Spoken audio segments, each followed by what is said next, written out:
دو ایسی بدبختی والے کام ہیں جن سے اللہ نے اعلان جنگ فرمایا.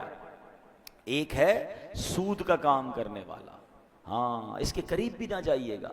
کبھی کتنا بڑا نفع کیوں نہ نظر آ جائے, کبھی کتنی بڑی مجبوری کیوں نہ آ جائے, سود پر کام مت کیجئے گا, کیونکہ اس سے رب نے جنگ کا اعلان فرمایا. دیکھیں دو قسم کے لوگوں کی لڑائی ہوتی ہے. دو مضبوط لڑتے ہیں, ہم کہتے ہیں پتہ نہیں کون جیت جائے, دونوں ہی تگڑے ہیں. ایک کمزور اور ایک مضبوط ہو تو بندہ کہتا ہے یار لگتا تو یہی ہے مضبوط جیتے گا, مگر کیا پتہ کمزور آج اپنا کوئی داؤ لگا لے. لیکن اللہ سے جب جس کی جنگ ہے اس میں تو 100% یقین ہے نا کہ سامنے والے نے برباد ہی ہونا ہے. میرے رب کی قدرت کا عالم یہ ہے کہ اللہ سے بہت سارے لوگوں نے جنگ کرنے کی کوشش کی. اللہ اچھا دو قسم کے لوگ کون ہیں؟ ایک سود کا کام کرنے والا, ایک اللہ کے پیاروں سے, اللہ کے ولیوں سے دشمنی کرنے والا. تو جس نے اللہ کے ولیوں سے دشمنی کی اللہ نے اس سے بھی اعلان جنگ فرمایا. تو آپ دیکھیں جب رب اپنی قدرت کا نظارہ دکھاتا ہے نا, تو نمرود نے خدائی کا دعویٰ کیا تھا, اللہ سے جنگ کی تھی نا, تو اللہ نے اس کو کوئی بہت بڑی چیز سے ہلاک نہیں کیا, اس کو مچھر سے ہلاک کر دیا.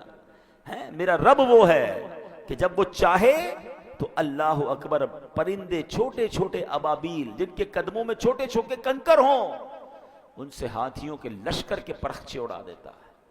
تو اللہ سے کبھی جنگ نہ کیجیے گا. بخاری شریف کی حدیث سنیں, حدیث قدسی ہے.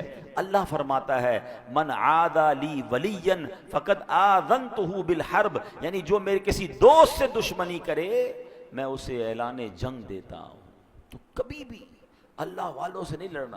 اچھا اب سود تو بڑا کلیئر ہے نا کہ بھائی کاروبار میں ہے یا کسی کو قرض دیتے ہوئے کوئی سود لے رہا ہوتا ہے, سود کما رہا ہوتا ہے, وہ تو فوراً چھوڑ دیں. لیکن اللہ کے ولی سے, اللہ کے پیاروں سے دشمنی, یہ تھوڑا سا ٹپیکل معاملہ ہے, کیونکہ ہمیں کیا پتا اللہ کا کون کون پیارا ہے. بہت سارے پیارے تو مزارات میں چلے گئے, مگر کیا اب اللہ کے پیارے اس دنیا میں نہیں ہیں؟ کیا اولیاء کرام نہیں ہیں؟ اللہ اکبر. یہ یاد رکھنا ہوگا کہ اللہ نے اپنے ولیوں کو اپنے بندوں میں چھپا کے رکھا ہے. ہمیں نہیں پتا کہ ہمارے ساتھ نماز پڑھنے والا, برابر بیٹھنے والا ہو سکتا ہے ہمارا ہی ملازم ہو اور اللہ کی بارگاہ میں اس کا کوئی بڑا مرتبہ ہو. تو اس کا مطلب یہ ہے کہ ہمیں سب سے پیار سے بات کرنی ہے.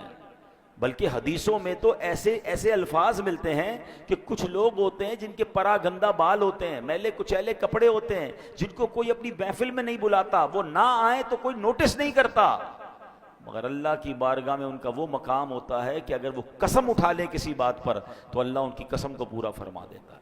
ہمیں ایسے لوگوں سے زیادہ ڈرنا چاہیے جن کو کوئی نہ پوچھے نا کہ یار یہ تو بڑا عجیب سے کپڑے ہیں, میلے کچیلے ہیں, کوئی پرسنالٹی بھی نہیں ہے, کوئی بلا بھی نہیں رہا. کیا معلوم اللہ کی بارگاہ میں اس کا کیا مرتبہ ہے. تو آلویز سب کے ساتھ پیار سے, عزت سے, اس ڈر سے رہے کہ اگر اس کا مرتبہ اللہ کی بارگاہ میں بڑا ہوا اور میں نے اس کو ناراض کر دیا تو رب نے اعلان جنگ فرمایا. اور ایسا ہوتا ہے, ہمیں پتہ بھی نہیں چلتا. اچانک کاروبار تباہ ہو جاتا ہے, اچانک لائف خراب ہو جاتی ہے, اچانک بیماریاں آ جاتی ہیں, فیملی ڈسٹرب ہو جاتی ہے. چیک کیجئے کسی کا دل تو نہیں دکھا دیا, ہاں کسی کے ساتھ زیادتی تو نہیں کر دی.